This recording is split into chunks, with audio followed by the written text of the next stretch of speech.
Welcome to this lesson on trigonometric substitution. This is a powerful integration technique from Calculus 2 that allows us to solve integrals containing square roots of quadratic expressions.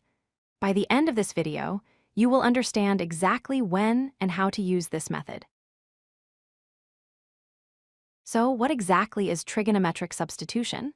It is a technique used to eliminate radicals from an integrand. Often, standard algebraic substitutions, like u substitution, fail when we encounter expressions like the square root of a squared minus x squared.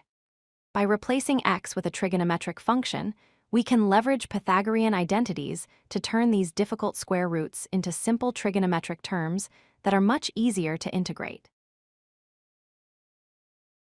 There are three specific patterns you need to recognize. First is the sine case, for the square root of a squared minus x squared. Second is the tangent case, for the square root of a squared plus x squared. And third is the secant case, for the square root of x squared minus a squared.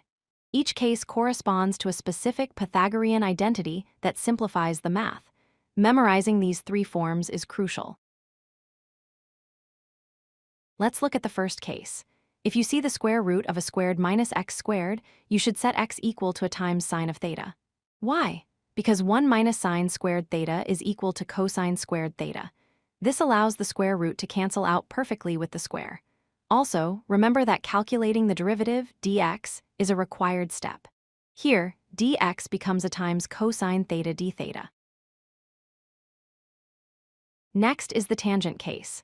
This applies when you have a sum of squares, the square root of a squared plus x squared. Here, we let x equal a times tangent of theta. This works because 1 plus tangent squared theta equals secant squared theta. The square root of secant squared is just secant, which removes the radical. Don't forget that the derivative of tangent is secant squared. The third case is for the square root of x squared minus a squared. Notice the variable x comes first here.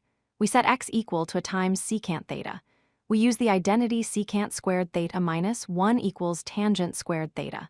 This simplifies our expression effectively. The derivative part here is a bit longer.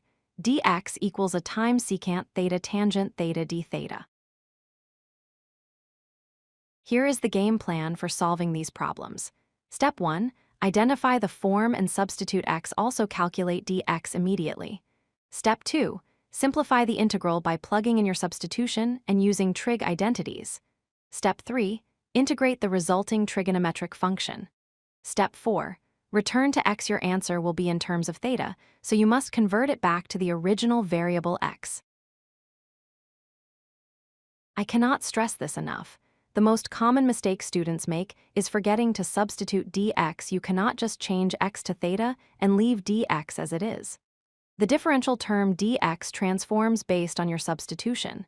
If you forget this multiplier, your entire integration will be incorrect. Always write down dx right after you define x.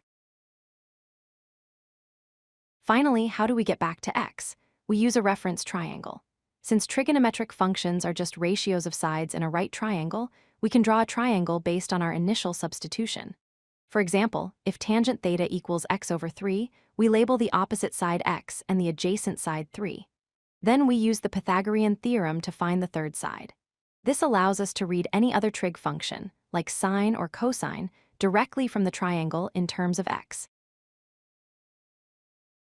To wrap up, here is your checklist.